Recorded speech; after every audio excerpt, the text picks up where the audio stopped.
मूलांक नंबर 9, चलिए जानते हैं अपकमिंग वीक आपके लिए टैरो क्या गाइड कर रहे हैं, डिवाइन ब्लेसिंग्स आपको क्या कह रही हैं, क्या सजेशंस दे रही हैं, हेल्थ, करियर, रिलेशनशिप और मनी में आपके लिए क्या गाइडेंस आ रही है। सबसे पहले अपने इष्ट देव का ध्यान करते हुए अपनी एनर्जीज़ को पॉजिटिव करिए और हमारे इस वीडियो को लाइक, शेयर एंड सब्सक्राइब कर लीजिए, सेव कर लीजिए, ताकि नेक्स्ट वीक में आप इस गाइडेंस को जब मर्जी देख पाएँ। और शेयर कीजिए मूलांक नंबर 9 के साथ, ताकि उन तक भी ये गाइडेंस पहुँचे। सबसे पहले मैं आपके लिए पुल कर रही हूँ 3 कार्ड्स जो आपकी जनरल गाइडेंस के लिए है अपकमिंग वीक में। अपकमिंग वीक में मुझे ऐसा दिख रहा है कि आप मैच्योरिटी के साथ सब चीज़ों को टैकल और मैनेज करते हुए नज़र आ रहे हो। माइट भी सिचुएशंस ऐसी हों जहाँ पर आपके हेल्थ में कोई इश्यूज़ आए, या फिर आप ऐसा फील करो कि ये शायद मेरे लिए है ही नहीं, क्या मुझे इस काम को करना चाहिए, ऐसे कन्फ्यूजन्स क्रिएट हो, आपको कहीं से कोई सपोर्ट ना मिले, तो ऐसे टाइम पे आप मैच्योरिटी के साथ सब चीज़ों को टैकल करते हुए नज़र आ रहे हैं। सेकेंडली, यहाँ पर एक इन्फ्लुएंस मुझे फादर फिगर का भी नज़र आ रहा है। शायद आपके फादर आपकी हेल्प कर पाएँ इन सब सिचुएशन से बाहर निकलने में। अगर आपको ऐसा लगे कि सिचुएशंस मेरे फेवर में नहीं जा रही हैं, तो at that time take a relax. अगर आप रिलैक्स करते हो, सब चीज़ों को उस समय छोड़ देते हो, तो डेफिनेटली वो सब चीज़ें अपने आप ही ठीक हो जाएंगी। लेकिन अपकमिंग वीक में एक छोटा सा चेंज मुझे ज़रूर आ रहा है, दिख रहा है, which is not too much positive. तो at that time relax your mind, give time, सब चीज़ें बहुत ज़्यादा ठीक हो जाएंगी। अब हम बात करते हैं आपकी हेल्थ के बारे में। हेल्थ वाइज मुझे आप स्टेप्स और इनिशिएटिव्स लेते हुए नज़र आ रहे हो। मुझे ऐसा दिख रहा है कि आप ट्राई कर रहे हो कि मेरे हेल्थ के अंदर सब चीज़ें बिल्कुल ठीक रहें और मैं अपने करियर में और अपनी हेल्थ में दोनों चीज़ों में बैलेंस बना सकूँ। और उसके लिए आप इम्पॉर्टेंट चीज़ें भी करते हुए नज़र आ रहे हो, लाइक योगा आपने कर लिया, आपने मेडिटेशन किया है, आप एक्सरसाइज कर रहे हो, which is a very good part, या फिर आप वॉकिंग ही कर रहे हो। अब हम बात करते हैं आपके करियर में। करियर वाइज मुझे ऐसा लग रहा है कि हो सकता है अपकमिंग वीक में करियर आपको इतना ज़्यादा पॉजिटिव चीज़ें ना दिखाए। हो सकता है आपने अपने करियर में जो जो प्लानिंग्स की थी वो फुलफ़िल ना हो पाए, जैसा आपने सोचा था पॉजिटिवली, उस हिसाब से अपकमिंग वीक में करियर में आपको वो सब चीज़ें ना मिल पाए।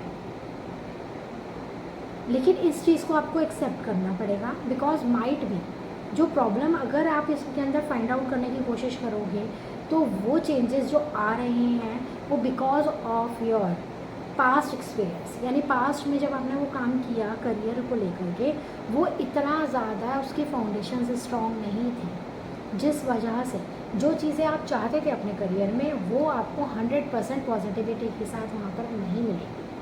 तो यू मेक श्योर कि अपकमिंग वीक में कोई भी करियर के लिए नए स्टेप्स ना उठाएं। करियर में अगर सपोज़ कोई भी आप ऐसा फील कर रहे हो सिचुएशन जहाँ स्टक हो, तो उसको वहाँ पर एक्सेप्ट करके बेटर है कि आप फाइंड आउट करें कहाँ पे क्या क्या प्रॉब्लम हुई और उस पर काम करें।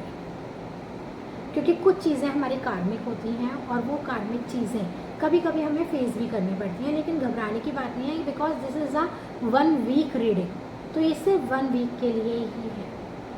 अब हम बात करेंगे आपके रिलेशनशिप में। रिलेशनशिप वाइज मुझे ऐसा लग रहा है थोड़ा स्टक फील कर सकते हो। आपको ऐसा लगता है कि मैं अपनी बात को रख नहीं पा रहा, सामने वाला पर्सन मेरी बात को समझ नहीं रहा, कुछ ना कुछ मिसअंडरस्टैंडिंग्स हो रही हैं, और उस कारण आप अपने आप को स्टक फील कर सकते हो कि मैं इन सब चीज़ों से बाहर कैसे निकलूं।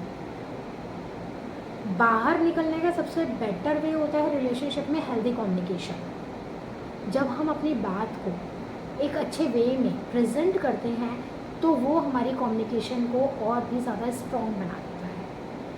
आप अपने आप को स्टक फील करोगे क्योंकि आप एक्शन नहीं लोगे।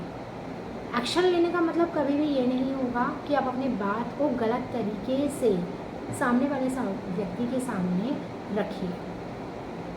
Choose your words wisely, avoid over thinking, और उसके साथ अगर आप अपने रिलेशनशिप में अच्छा कम्युनिकेशन करते हो, तो डेफिनेटली सब चीज़ें सॉर्ट आउट होती हुई भी नज़र आ रही हैं।